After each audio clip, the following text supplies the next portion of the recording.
Hello and welcome to the It's Record Time podcast. I'm your host Alex, and this is the show where each week I'm joined by different guests to talk about their favourite albums, biggest influences, and the bands that they love. This week I was joined by frontman of the Bar Stool Preachers, TJ McFaull. Me and TJ caught up on a rather cold and snowy Sunday afternoon in January to talk about why you shouldn't go on tour in an RV, the band members' varied taste in music, and why he listened to Bulletproof by LaRue 119 times in a row. And of course, he made some brilliant recommendations of music you should go and listen to as well. If you don't know the Bar Stool Preachers, they are a punk ska band from Brighton, England, known for being one of the best live bands around, and since 2016 have been touring the world, playing their own headline shows, as well as supporting some absolute legends of the scene. You can check out the band's previous two albums in all the normal places, and follow them on social media for information about the upcoming third album as well. In the show notes, you'll find links to all the band's socials, including their new Twitch and TikTok pages, as well as a list of the albums that me and TJ spoke about. I'll have a bit more chat for you at the end, but until then, enjoy!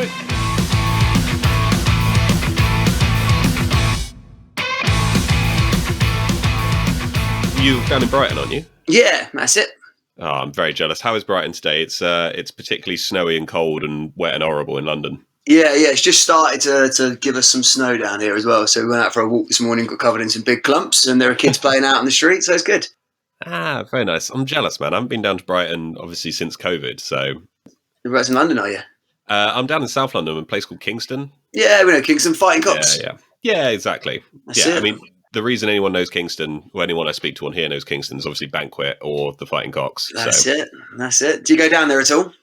Yeah, quite a few. Well, the last show I saw before lockdown was in the Fighting Cocks. It was Bad Cop in the Cockpit, which was so much fun. Like, such a fucking good band. It was a few weeks before the record came out as well. Exactly, I saw the hoodie, which reminded me of it. So, but yeah, a lot of fun. That was a Carlos gig, I think. Carlos gig? Yeah, the guy who does all of the booking and stuff gets us down there as well. Was Carlos. But yeah. So you guys have played Cox a few times, haven't you?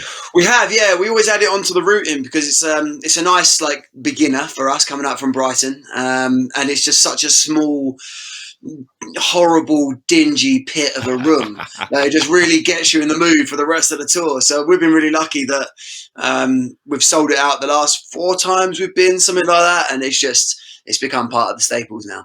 It's such a good venue, and it's exactly like you say. It is just a horrible pit, and it's disgusting. I've seen so many good bands in there. I saw one of the best shows I ever saw in there was Newfound Glory, which is utterly ridiculous. Just watching them tear the roof off this 250 person room.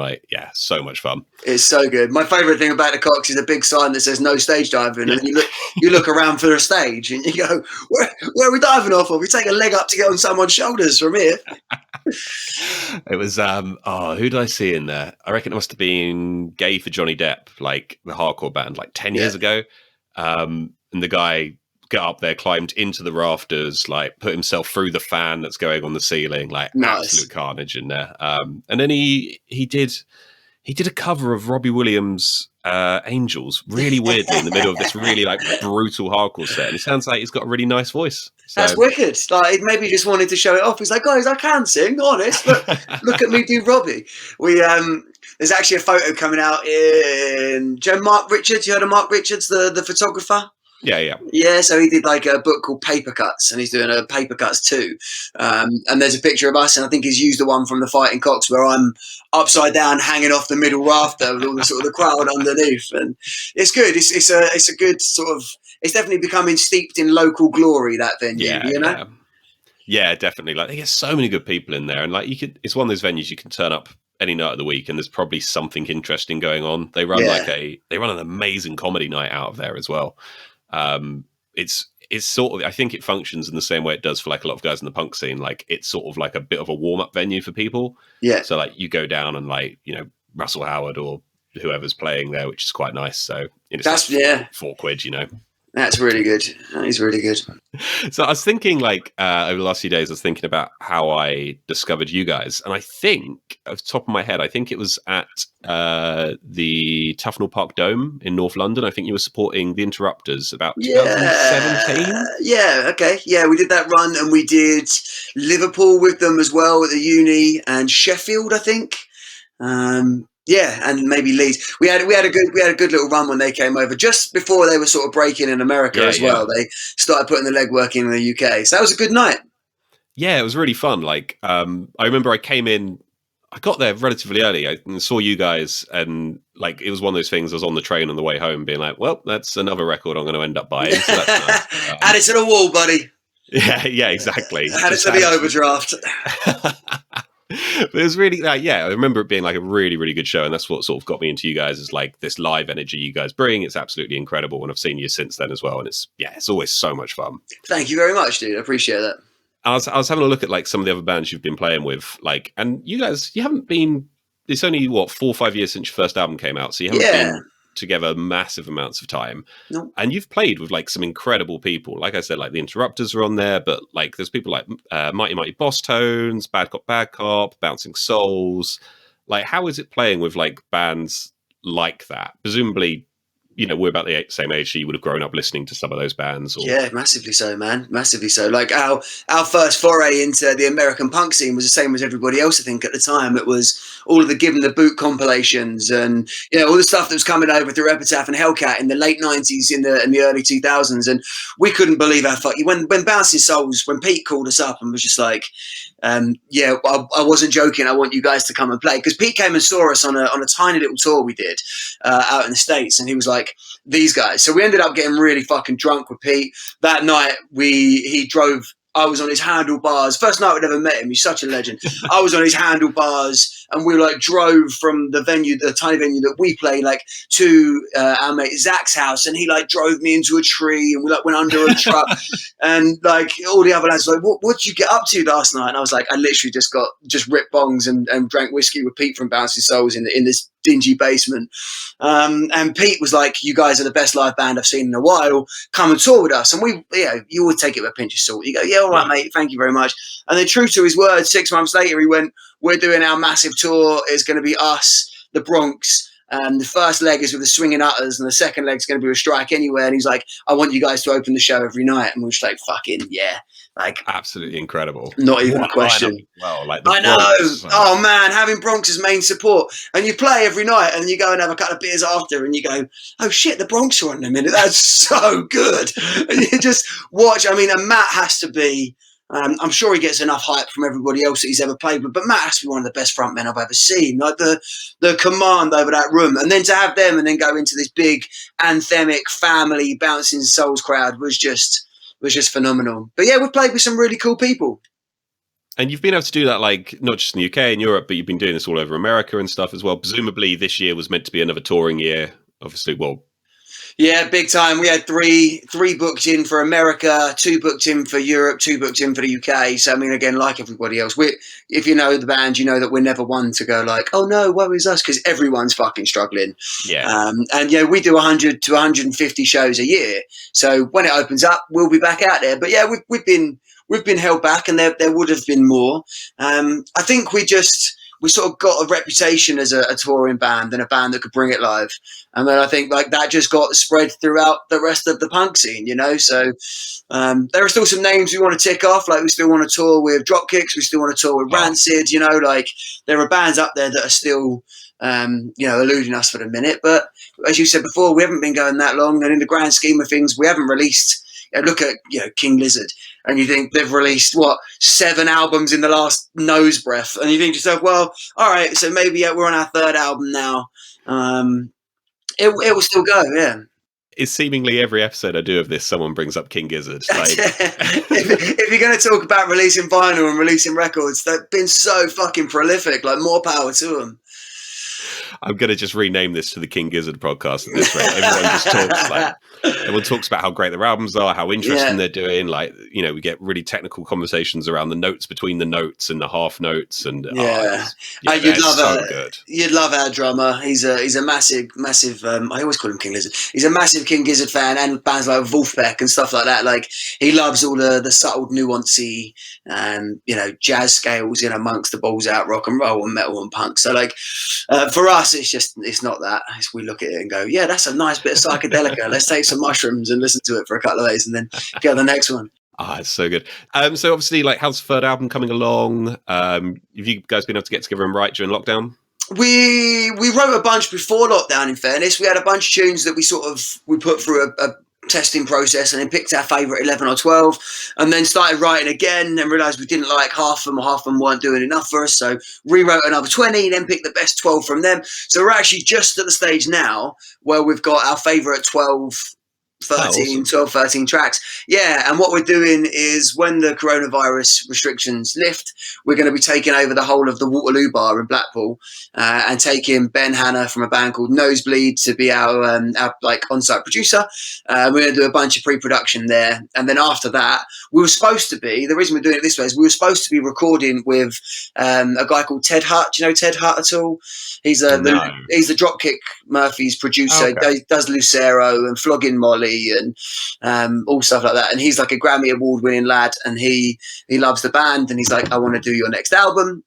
And so that was really cool, and that was all sort of on the cards for this year. But we realistically don't think we're going to get to America in the whole of 2021, and we can't wait another couple of years to put an album out. So writing wise, it's going really, really well. Like, we're really excited about the songs, but now we just have to work out how to put it out. Like, I was listening to the news. I don't know fucking why I was listening to the news, but I was listening to the news this morning, and apparently we're about to go into the biggest recession that we've seen since World War One.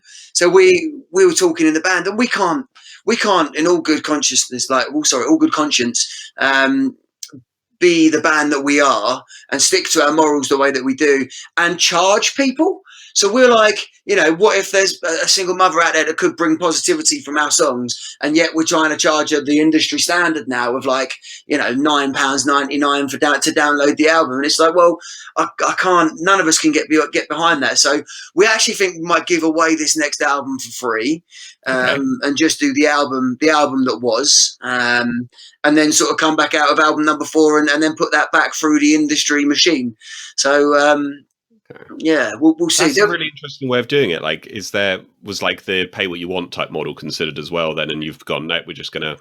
Absolutely. I think what we'll do is we'll underpin the pay what you want side of it with a donation side. So we'll say to everybody, you can download it for free on our website, but if you want to get it on iTunes, for example, you can't give away stuff on iTunes. Funny that, capitalist pig dog whores. So we'd have to charge like 99p, but even that's still really okay at the minute, paying a pound for an album. And then, as Gibbs says, he's our optimist in the band. He goes, well, I mean, if 1 million people can afford to give £1, you're like, yeah, okay, man. Like, yeah, we'll make £1 million, but like, I'm not sure that's open. But I mean, either way, make it as accessible as we possibly can. Don't rip the arse out of good everyday people, and hopefully that will see us be exposed to more people that way anyway. So when we do decide to monetize it afterwards, people will know it and they'll want it. Yeah, definitely. There's always, going to be losers out there like me who are like, wow, there's a special edition vinyl. I will pay far too much for it. We've got some of the best fans in the world. I'm sure you hear that from a lot of people that come on here. But we've done in the past on Grazie, we had 7 different colour configurations of the vinyl. We're massive fucking, wax geeks. And we did 7 different configurations. And some of our fans bought all 7. We had a guy message us, he went, I've got all 8. And we went, how? Yeah, so, yeah. We'll keep putting out fancy and impressive vinyl because we love it. And then again, if you make the digital music free, it's already fucking free. Spotify doesn't exactly pay people. So, people can take whatever they want. And then if they've still got 20 quid left over at the end of the month and they want to buy a record, then, more power to them. But we'd rather not let that stand in our way. So you had 2020. You released a 2-track EP as well, didn't you? Soundtrack to Your Apocalypse. That was it. Yeah, it came out on a picture disc, our first ever picture disc, and literally we finished doing the hand claps and the 7th round of backing vocals as Boris came on the telly. I shouldn't call him Boris; it personifies the cunt. As Johnson came on the TV and said, we're having the lockdown. It will start from tomorrow morning. Yeah. So yeah, we were literally in the studio and we went, well, I guess that's it. Put a fucking pin in that one and move on. So we did that on a donation basis, but we actually managed to raise well over £2,000 for NHS Charities together. And that's a charity that looks after the families of NHS workers, isn't it? That's exactly it. Yeah, and that's like we did a load of reading, and we could have done a more direct charity. So that goes into a bigger pot. But what we did is we did a bunch of reading, from people that it would affect. So we read, spoke to some of our nursemates and like read first-hand accounts of other people that had donated to NHS affiliated charities and it not gone as well as they hoped. And we figured that was a really safe bet because it went directly to the families and the workers. There was no, UNICEF or Amnesty taking 60% and paying their shareholders before it goes out. Like there was none of that. It just went straight directly to them. So again, more power to our amazing fan base and all the people that dug deep to help out the NHS, which, if we're honest, should be funded more by crippled governments. Well, exactly. The NHS isn't, it's not a charity. It's something which us as a society are meant to be funding properly, Absolutely. And we say that we're proud of it. If you talk to any British person and, if you ask them 3 of the things that they're most proud about being a Brit, the NHS would be one of those. And, conversely, it's the same people that are voting for a government that's privatising the NHS and fucking selling it off however they can. Like this test and trace thing, 1.25 million a week to their mates and no progress. So, we always believe, and as a band, we stand on our morals that say if we can do direct positive action into our communities, then we always will. All right, so we're gonna talk about some other people's music instead of your guys' stuff then. Cool. So we got like 5 categories, I think, that we're gonna go through, and I'm gonna start off with your favorite debut album. Can you tell us what the album is and who it's by? Yeah, absolutely. So my favorite debut album is an album called Victoria by the Downtown Struts. Next to no one, I'm not doing this to be one of those niche arseholes, but next to no one will have heard of this record because the band broke up before they could release a second album. It was originally released on Pirate Press Records, so that was also another reason why not many people would have heard it, because Pirate Press Records are growing, at the same time as the Bar Stool Preachers are growing, but they're growing now. And back then there wasn't much support for the band. They put them on a European tour, but it was a fantastic blend of just these incredibly melodic punk bangers, and almost like soulful pop music alongside of it. But the messages in all the songs are incredible. The production's incredible. There's heart in every single song, and it's something that I've played to death. So who would you sort of like equate them to if, like, as you say, not many people are going to have heard of them? I hadn't heard of them. Who would I equate them to? So they're out of Chicago. So a lot of that Chicago indie scene, all came out at a similar time. So if you're looking for, like, there's such big roots in the Joy Division style of like post-punk. So if you're going to go modern day bands like the Menzingers, sort of shine that influence through. So, picked single lines and then loads of vocal harmonies and really well structured songs with big choruses. That sounds really good. I hadn't heard that record at all. Like, I will. I mean, I've got nothing else doing today. I'm going to sit down and listen to this afterwards, I think. It's, I think you should. It's a fucking phenomenal piece of work. And it's a real shame that the band couldn't keep their shit together enough to keep going. Did they sort of split and go on and form other stuff, do you know? Or is it sort of, they've just sort of fallen off the face of the earth a bit? So there was a guitarist called Ben, who was a big force in that band, and the band all moved to the Bay Area, and that's when they released Victoria. And then 3/4 of 4 piece, a 4-piece, and then 3/4 of the band moved back to Chicago, and Ben stayed. But I think they had some internal politics going on, and the band itself, I believe, still exists, but it's not the band without him, and they haven't really released another full length because I think that they see that. That's really interesting. So how did you come to the album? When did you come to it? Because it came out in 2012? Something like that. Yeah, 2012. I worked for Pirates Press, the manufacturing side of it at the same time. So that actually was sent to me as like a raw master file. And as soon as I heard it, I was like, this is the fucking one. So yeah, I came through it that way. And then when I was working, I actually lived in Prague. And then when the band did a European tour, I was like, I'm fucking going. You don't have to pay me. I'll roadie. I'll do whatever. Just let me come and listen to this album live for 2 weeks. So I did that. And that's where I made friends with the band. And that's where like that connection of keeping on, championing their cause, even though they apparently don't care to anymore. Like the album is that fucking good that just if you like music objectively, you should check it out. So you went out, so you got to go out on like a couple of weeks tour on them and stuff then. Did you do, presumably then before Bar Stool Preachers, you did quite a lot of that then? Not too much, in fairness. Like, I was doing a lot more of the industry A&R side of it, where I would try and bring other labels on to press their records with us. So a lot of like meeting and greeting backstage and pressing the flesh. But as a touring musician, no, the Bar Stool Preachers was my first ever real touring band. I was in a band called the Johns for a while when I was like 18, and that was cool. We just took far too many drugs and just went full hedonism for a few years, so we had no fucking chance. But we won like a South England Battle of the Band. But apart from that, we just couldn't. Yeah, we just go in the studio at 6 o'clock on a Thursday, all call in sick Friday, and come out, Sunday afternoon sometime. So it was never slated for big success. So no, the Bar Stool Preachers was the first real touring band we had. I think for everybody that's in the band as well, it's like their first real shot at doing a band. So how did the Preachers come together then? Like, so your debut was out 2016? 2016, yeah. So I moved to Brighton in 2015. I was living in the Czech Republic. My dad got cancer, so I moved back to be with the family. Like, again, he's a lump, and no one else could sort of pick him up and put him out of the shower and stuff like that. So I moved in, I moved home. But didn't want to live where mum and dad lived. Like, East London is where my family's from, and I love East London, but I didn't particularly fancy living there at the time. So, and this was pre it being what it is now, being the hub for pointy shoes and red light wankers everywhere.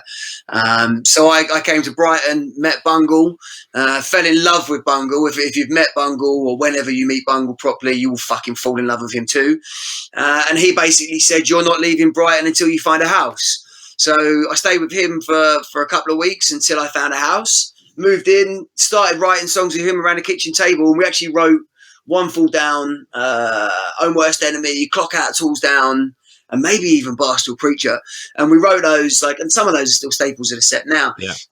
And when we kind of looked at each other and went, well, this isn't shit. Like, should we think about doing something with this? And at the same time, I was finding my tribe. Like, just moved to Brighton, wanted to find out where the people were who were smoking too much weed and listening to reggae, and then found Gibbs. So I went to this underground dub club, and he was the DJ. He'd put on the night with one of my other best friends now called Natty. I met him and got chatting to him, went for a pint the next day, and just went, look, we're looking for a guitarist. If you know anyone, let me know. And he was like, I play guitar. And I was like, fuck off, you're a liar. And he was a liar. He'd actually been playing banjo for 3 years before that, and hadn't picked up a guitar for 4 years. But obviously, thought each other was cool enough to try and make a go of it. So brought him in, and then that was the beginning of the band. The rest of the lads we sort of accrued as time's gone on, and there's been a couple of member dropouts and changes around. Again, we score a lot, and that life's not for everybody. But yeah, again, we bent nobody any ill will. But yeah, it started just from a bit of luck, really. Oh, that's such a good story. Like, just being like, I'm going to go to this new town. I'm meeting some people. Oh shit! Turns out we all like the same thing. We want to start a band, and we're going to go out and we're going to start touring on it. That's exactly, and that was it, man. Like, we released the album the next year, and even before that album came out, we'd done 30 shows, 40 shows, and as soon as it came out, we went, let's fucking do it.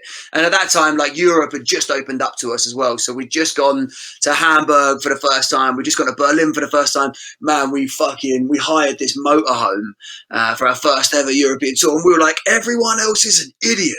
Like, how has nobody else thought of this? It's like transportation and digs and party bus, all in one. And then we realised after about 3 nights what a fucking terrible idea it was. And when we were driving back home, we had 3 hours to make it to the crossing to the Eurotunnel, and the door swung open. It was bashing on the autobahn, and the wheels were falling off, and the beds were trashed, and we lost more on that deposit than we did actually when we made on the tour. But yeah, ever since then we sort of had the world opened up to us and could tour Europe, and just decided to go for it. For all guns blazing, the whole hog. Just we are a touring band. We love this. Let's just keep fucking doing it. Like you said, debut 2016, follow-up was 2018? 2018, yeah. August 2018, that was Grazie, Caverno. That came out on Pirates Press Records. We've done it all ourselves. So even though that came out on Pirates Press Records, we wrote, we recorded it ourselves and obviously wrote it ourselves, and we still own all the rights to it. We've always been a very self-made band, and that's quite important to us. So yeah, that came out in 2018. The response to that was fucking phenomenal. That's when we started getting really big support shows. So we actually supported a band called Die Totenhosen, which is like Germany's U2, and we were out there doing some big stadium stuff with them, like. Again, playing like the Barclaycard Arena in Hamburg and stuff, and going from playing the Fighting Cocks, 3 weeks beforehand to playing these 20,000 people stadiums was just incredible and surreal. I've been to a couple of like big festivals and stuff in Germany, and I saw Die Totenhosen, like as I didn't know who they were, and watched them. I was like, yeah, this is cool. But like the German crowds are so fucking fun. They're so good, massive, and they're so into it. Like they're all just last day on earth kind of thing. And there's a huge amount of that in both the European markets and the American markets. And to me, it seems like it takes a certain night and a certain band to actually spark that in the UK now. Like it happens. Don't get me wrong. Some fucking tours come along and they smash the granny out of it. But like in Europe, they just love it. They just live for live music. I'm going to move a song because I'm conscious of time already. So the next category I'm going to go for is the album with the most interesting backstory. So you've mentioned Pirate Press a few times already, so I wanted to jump onto this record. Do you want to tell us the album and the backstory behind it? Yeah, man. So it's another lesser-known album. Again, not to be a twat. I'm sorry to whoever's listening to this. I promise I do like just the same shit that everyone else likes as well. But this record is called In a Million Years by a band called The Last Dinosaurs. They're out of Melbourne, Australia.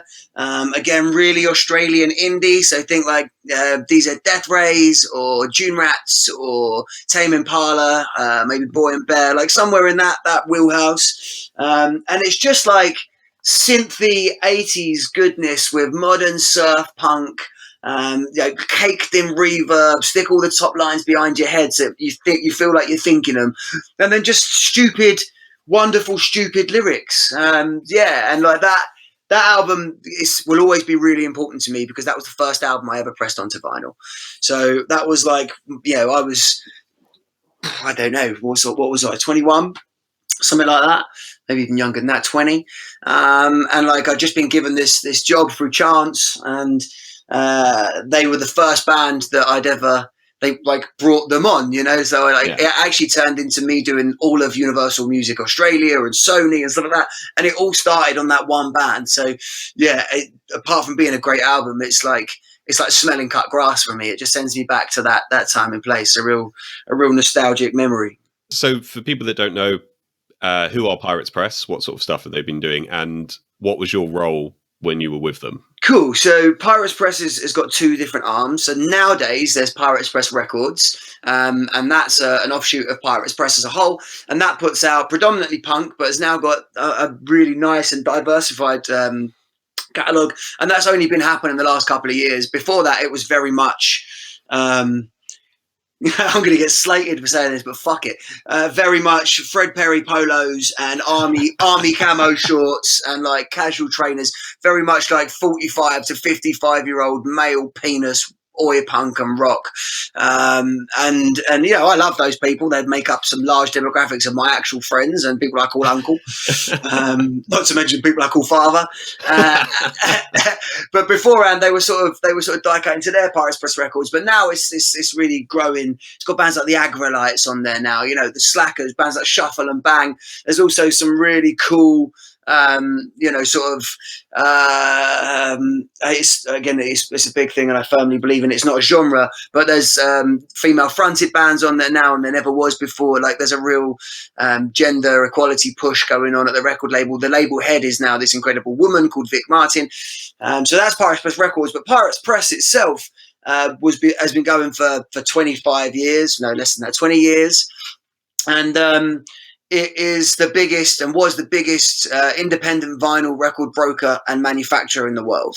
So it works with Warner and Sony and all that sort of stuff to make killer vinyl records. So like there's a bunch of vinyl gurus that all sit there. And I was one of them for a while, and we would work with anybody that were coming. But because Pirates have got that punk ethos, we would make all of our money on the big majors and then go and help out some kiddie in his bedroom who wants to put out the next garage punk, and we'd be like, just give us fucking 300 quid and we'll give you 100 records. Don't worry about it. And then for the other people, we would charge them X amount and make all the money. So it's still a really great company to manufacture with if you're thinking of doing that. But now they do everything. So now it's not just records. It's very much, soft goods. So T-shirts, hoodies, mugs, beanie hats, whatever you want, they'll put your name on the side of it. And actually they work with Hellcat and they work with Epitaph and they work with a lot of the big staples in our punk and metal scenes.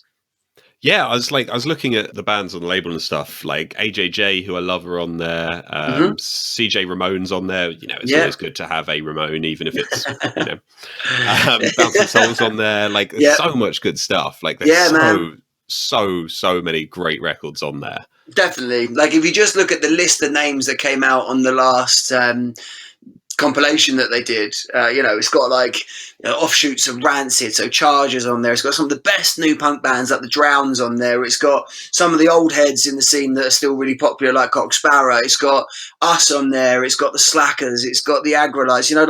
It's a real good stable of bands now. Like, it's cool. I think the next record sort of feeds into this same conversation then. So I was going to sort of just merge these two into two, really. Sure. Your most recent purchase, which I think was a Pirates Press purchase as well. Yep. Yeah, I mean, purchase in massively inverted quote marks, because I haven't bought a record in about 6 months. So, I mean, I've been the worst record buyer. So I apologise to everyone else, but my ever dwindling money pot since I'm not touring is go and pay feeding my massive dog. So, get over it. So the last two I got were both Pirates Press ones. So Pecuilar repress of the Slackers album Peculiar, which is one of the best albums I think in that ska rock and roll, Jamaican rock and roll genre. And then that PPR compilation. I've actually also started a charity since lockdown. Yeah, so I've been getting a lot of free records. And my charity pretty much goes into dead people's houses. Takes all their furniture that their family doesn't want, stores it, restores it, and then gives it to low-income housing up and down the UK. Amazing. Yeah. So we do that, but obviously to the person who does the shit job, the spoils. So I've been walking home with loads of Earth, Wind and Fire. I've recently got a bunch of classical 78s. So I haven't bought many, but the vinyl stock is going up. But those two definitely stand out. Awesome. So we're going to go for the next category, which is album which is the biggest influence on you. Yeah, I mean, maybe it's a bit unsurprising to some people, but Shock Troops by Sparrer. It's one of the greatest punk albums of all time. I grew up obviously listening to Sparrer in the house all the fucking time, in the car all the fucking time. They were my first real live band that I went to see, as you'd imagine. So Shock Troops just shaped everything I knew about how to write music. Everything that I do instinctively now, rather than let's work on the different part of what the songs are going to sound like. My gut instinct and my gut feelings, they all come from fucking early Sparrer. And Shock Troops is just, there's not a bad song on the album. So people listening who don't know, what's the relationship with the band for you? Oh, the big bald geezer that sings is also my personal big bald geezer whose nutsack I came from. So that's the direct link. I was quite surprised when you said that this was going to be your influence, because I was listening to you on the Zombie Teeth podcast that you did a few months ago. And you made a comment on there being like, I spend every interview trying to not talk about him. I think you used, similar terms to describe him at that point as well. I hope he never listens to him. I'm going to send this directly to him. I was slightly surprised that you picked this one, I guess. But yeah, I mean, I think for the beginning of the band, you try and establish yourself as not being on someone's coattails, whoever that may be. But the truth is that nepotism got us a couple of amazing things. Like, it got us onto our first ever rebellion, and that's where a lot of our core UK punk fans come to, and that really helped us to set up and establish. But I think that we're now so established as a band, and people know who we are as a band in our own right, that it does us no justice not to talk about that at the minute or anymore. Especially because Sparrer aren't out there touring the world at the minute, same as everyone else. They may never tour again because of this and because of their age. They may never tour again. So it would be it would be wrong of me, I think, not to mention some of that now. Like it's like it'd almost be like denying privilege, you know. Not into it. So how was it like growing up in that world with that band and your dad being in this band and you going to these shows and like you said, it's the first sort of live band you probably saw and all of that? Like, is that a weird way to grow up, I guess? I don't think there are loads of people that have done it. Like, there's definitely at Rebellion. There's like 3 or 4 of us kids that go every year that grew up in the backstage. You know, like I've got a sister. She's not my actual sister, but her name's Amber, and she. You know, she was playing. We were playing as toddlers when Sparrer were playing. You know, on the stage. So I don't think it's the same as what everyone else has got. It definitely enabled me to see through a lot of the bullshit. You know, like when you signing deals to labels or when you're brokering, you know, who's going to be putting what out. You know, to be able to go, actually, no, that's not a good fucking deal. We're going to do it ourselves. And, you know, we're not just going to be impressed because you've come and you've starched your collar and you've got a nice business card. Like, no, you can join the heap of people that can fuck off because we know this world. This is our industry. This is our scene. Yeah, I mean, it's very different. The scene that's alive and kicking now in the UK is obviously very different to the Sparrer 70s and early 80s punk oi scene that came through. So there's not a massive amount of crossover, but it instilled those punk beliefs. It instilled the DIY core. It instilled that nobody's better than anybody else. It enabled me to be able to balance politics and passion and music and punk like all at the same time. And you know, hopefully that's only done good for the genre. Hopefully that's only done good to have young progressive voices saying, well, punk's not about, you know, niches, and punk's not about racists. It's about inclusion, and it's about family, and it's about, you know, an equal platform and equity of voice. You know, like when you start talking in those terms, it gives it credence if even the old boys know who you are. You know, and when I knock around the Rebellion backstage, you know, it's very much the same as I see kids there that I know their dad from when I was a kid there, and it really helps to keep that family vibe going all the way through. So yeah, it was weird growing up in that world, for sure. Like it was bizarre to you know, to be in the pit at the age of fucking 6 and be surrounded by big, hello, yes, I'm Heine and I am Rolf, and they won't come past us. Like it was weird to have that as an upbringing, but you know, fucking unique and wonderful as well. It sounds then like it was like a proper like punk community, like in an old school British punk community sort of way. Like, yeah, in the dying breed kind of way. Yeah, exactly. Like I think when people think of like British punk in the sort of 70s and 80s, they're sort of thinking about those sort of communities quite a lot, especially people who aren't necessarily from the UK. Yeah, I think it's really fucking hard because like those communities are still to this day full of incredible people. And yet when you talk about being proud of culture and being proud of heritage and you know, especially punk communities, and that are those old people punk communities, there's such a stigmatism of it being right wing, and there's such a horrible drain on the punk scene because there are these fucking fascist idiots who do things in the name of punk, who, you know, it's that age old boots and braces don't make a racist, and it's fucking true. Like if you scratch a bit deeper, the UK punk scene is full of some of the biggest hearted, most generous, most kind people you'll ever meet. And those communities are dying because people are afraid to be in those communities. I mean, not just to mention the fact that the art of community is dying, you know, and communal spaces being shut down, and, you know, fear of your neighbour is something that the right-wing media has used ever since fucking World War II onwards. You know, we were bringing people into our country and asking them to do jobs for us, and at the same time we were telling people not to trust them. And then you get caught in this weird vortex where culture and subculture get eaten up into this idea of national identity, and it doesn't have to be that way. Like, I think I saw something that was fucking perfect, and it just said, you're allowed to be proud to be British, but be proud of tea and fish and chips, not colonialism and slavery. How about that? Like, you know, let's be proud of the good stuff that makes us British, and let's just apologise and you know, denounce all of the shit that people still have to face, and the racism that people still have to face in modern day Britain. Do you think then that there's sort of, as a punk band and playing in a punk band and fronting a punk band, do you think there's like a responsibility there for you to talk about these issues? Fuck yeah. Like, woe betide. I'm going to use woe betide. Look at that. From my granddad. Woe betide anybody who has a soapbox and a platform to be a force for good and fucking bottles it. Like, had we not gone down we had people come up to us in our first year and say, "Oh, you're going to isolate yourself? You boys are so good. You don't want to do that. You don't want to stop right wingers coming to your gigs." And in fairness, Alex Hay is probably the farthest left of any of us. And he turned around and said, "We don't want those people at the shows. We don't want the right wingers at the shows." And yeah, that's held us back. Like as a band mentality, when you add politics into music, or when you add soapboxing into any sort of popularity contest, which is a lot of what the music world and music scene is prefaced with. Like if you do that, you automatically turn people off, and we understand that.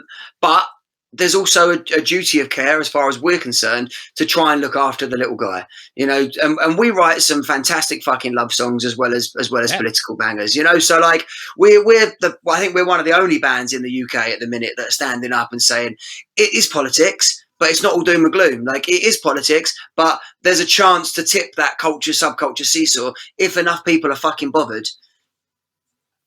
Okay, I'm going to move us on to our final record, which is favourite album ever. What have you gone for? Okay, so my favourite album ever, and it's a bit of a cop-out because I'm sure it would differ if I was thinking about bands, but it's a compilation, and it's a compilation called Studio One Classics, and it's by a label called Soul Jazz. So it's my favourite album in terms of it's my favourite LP that I own.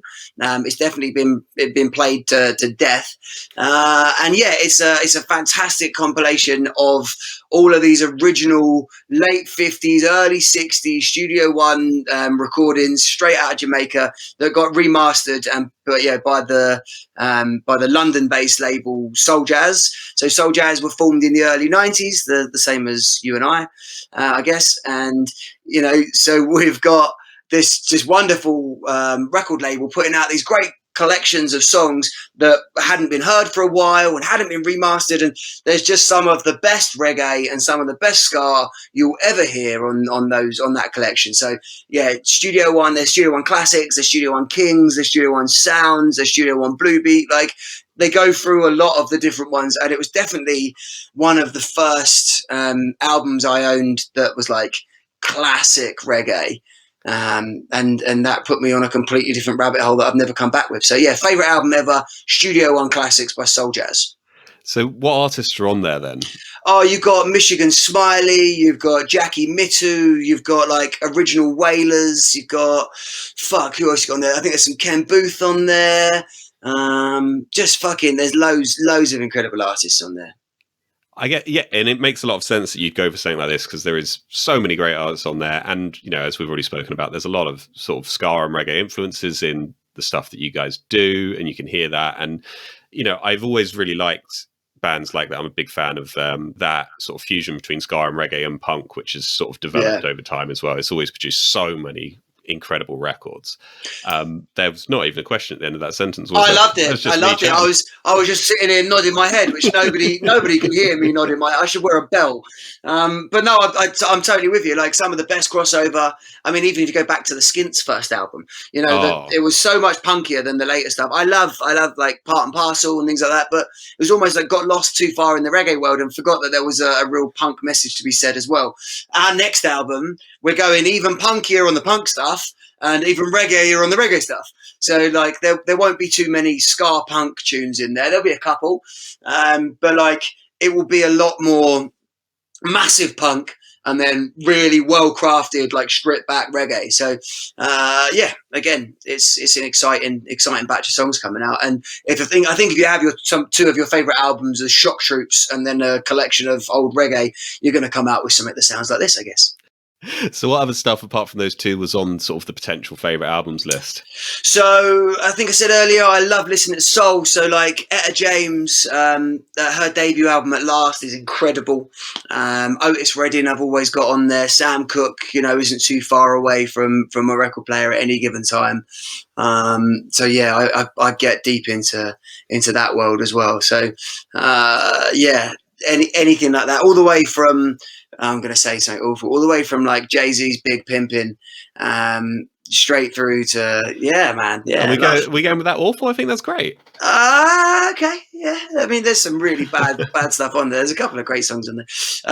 All the way, through Led Zeppelin 1 to 4, and back out the other end with Otis Redding again. Like, there's a real mix. So I think if you listen to our music as well, you'll see that there's a real mix of good influences in there. So, like with the band, then presumably you're all on about the same page, or is there anyone who's sort of listening to something completely out there? Gibbs is out there. Gibbs is. I mean, I'll preface by saying Gibbs is one of my best friends in the whole world, and like, I speak to him 3 times a day on the phone, and we finish each other's sandwiches and that sort of stuff. But he is so far out there, it's impossible to bring him back. Like, one day he'll be listening to Santana, and then the next day he's remixing dub versions of sea shanties, and the next day he's back on Crosby, Stills, Nash and Young, where he's playing the parts of Young. So no, we're not always on the same page. Alex Hay also likes a lot of shit. He likes bands like Grandaddy, The Hold Steady, people like that. I actually quite like The Hold Steady. And Wibbs is really into, like, he's the youngest member of the band, and he grew up firmly like when the Arctic Monkeys were peaking, and like when Libertines reformed. So not as cool as you and I listening to the early stuff. He listened to all the shit stuff they came back out of after, when they were both sober. So yeah, no, we're all on different pages, and we often have a row about stuff, but we've got 4 or 5 writers in the band now as well. Like Carl from Jai the Catch just joined the band on lead guitar. Very cool. And he's a wicked songwriter in his own right. So we've got, I think we've now got actually 6 out of 6 songwriters in the band. So we've got some different ideas. So no, we're not always on the same page, but the same as what we lead with in our outside community, we've got endless fucking patience and endless love and endless time for good people. So as long as people aren't being pricks about their idea, they'll get their idea heard. As soon as someone starts being a fucking knobhead, they get written off. Standard. Rule number 1, man. Rule number 1 of being in the Preachers: don't be a knobhead. Don't be a dick. Yeah, that's it. Carry it through. So when you guys are like out touring around, then is it a fairly eclectic mix which is coming on over the CD player?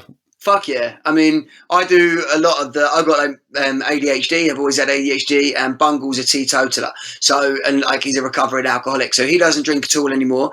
And Gibbs and I get shit-faced. So what will normally happen is that I'll do the day's driving to get to get to the gig.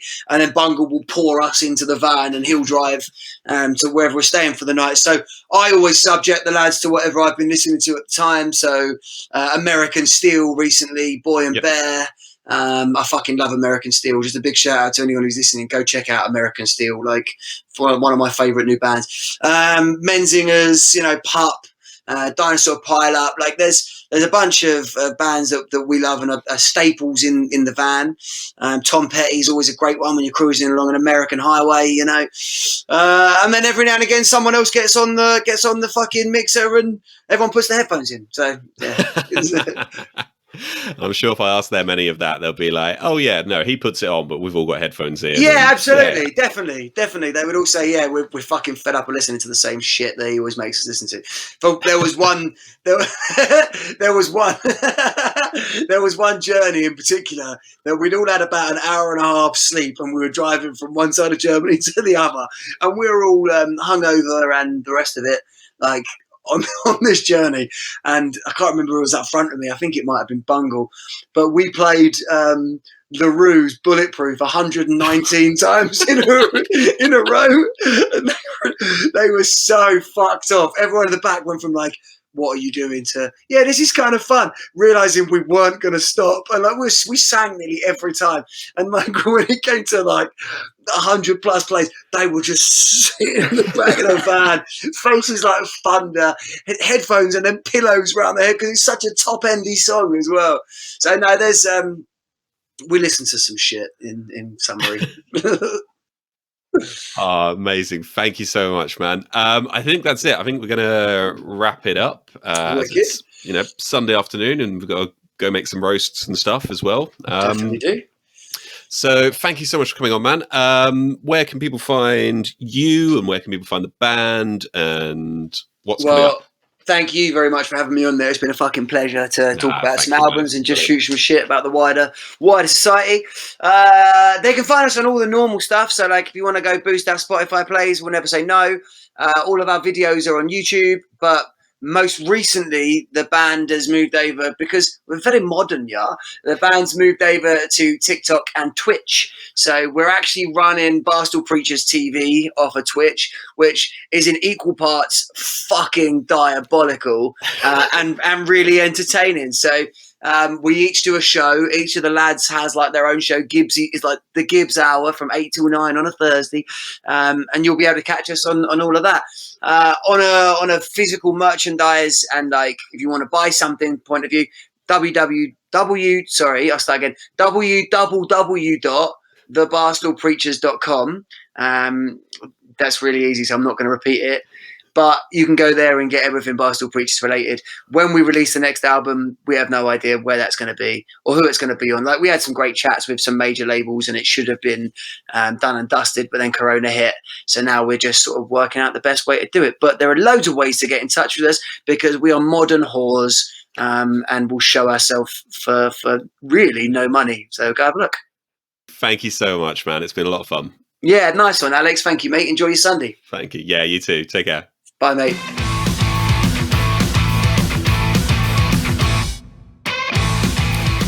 There we have it. That was my chat with TJ from the Bar Stool Preachers. I had so much fun chatting to him, but it does mean that I have genuinely had Bulletproof Bullaroo stuck in my head for about the last 2 weeks now, and I'm hoping that will go one day. If you want to find out more about the band, there's links in the show notes for all their social media, as well as a list of the albums that me and TJ spoke about as well, to save you going back through the episode and trying to find them. If you enjoyed the show at all, I'd absolutely love it if you could rate us, subscribe, share the show to your friends, do it on social media. That would be absolutely amazing. You can find me on Instagram at vinyl__tap, where I talk about records that I own and post pictures of me going about my day.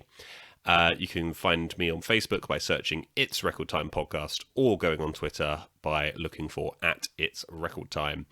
If for whatever reason you also want to drop me an email, you can do that by sending it to itsrecordtimepodcast@gmail.com.